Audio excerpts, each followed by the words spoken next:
Friends. So I know I promised that a few people that I would show you how to create these crystals in Seesaw if you don't have materials. So I'm going to start by creating a background. I'm going to click these three little dots and click background. Now you can pick what color you want for your background. I think I'm going to do this one today. All right. So now I'm ready to start drawing my crystal. So we started when we were drawing our crystals by creating the shapes. Now, normally I know I say don't do the lines until after you color the background, but this is just to help us know where to color, all right? So I'm going to start by creating some dots. There's one, top, middle. Then I'm going to go down and do another dot on either side. All right. Now that I have these three dots, I'm going to go down to the bottom of my page and pretend I'm drawing a smiley face with my finger. Then once I have an idea of where my smiley face is going to be, I'm going to do 4 dots in the shape of a smiley face. All right, almost looks like a face with a horn or something. All right, so now that I have all these dots, I'm ready to start connecting them. Now, it's a little challenging on the computer, but do your best to start connecting those dots. My lines probably won't be perfectly straight, and that's okay. We're all practicing. And in nature, sometimes crystals can be kind of rugged, so it's not the end of the world if it's not perfectly straight. Just doing my best.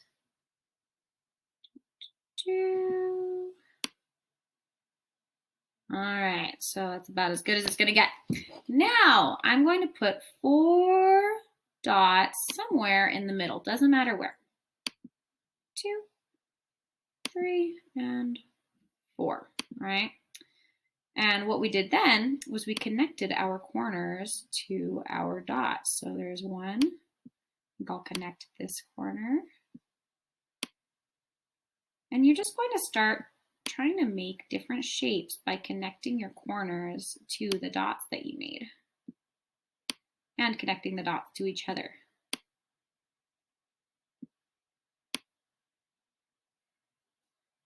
This part you kind of make up on your own.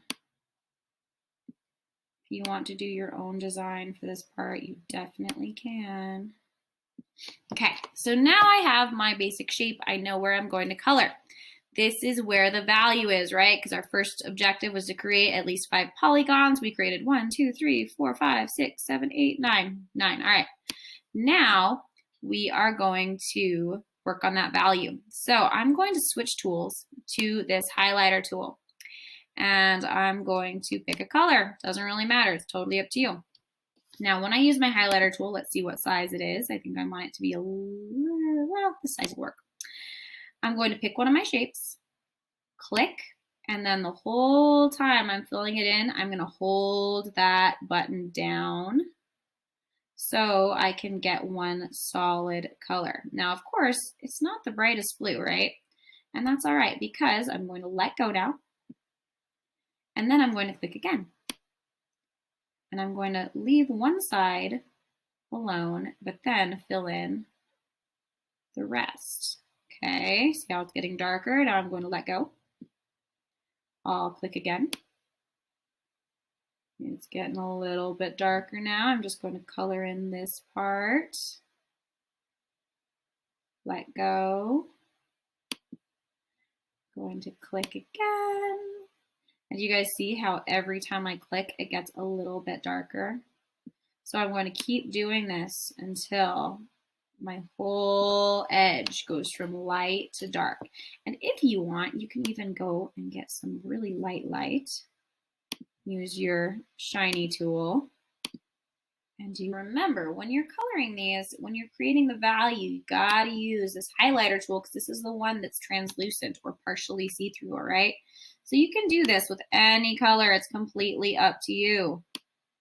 I think I'm going to make it a little bit bigger this time so it goes a little faster.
All right, so that is how you create the value going from dark to light in your crystal. You can always add extra stuff, add some sparkles. You can add other crystals. It is totally up to you, all right? You can, yeah, your artwork, guys.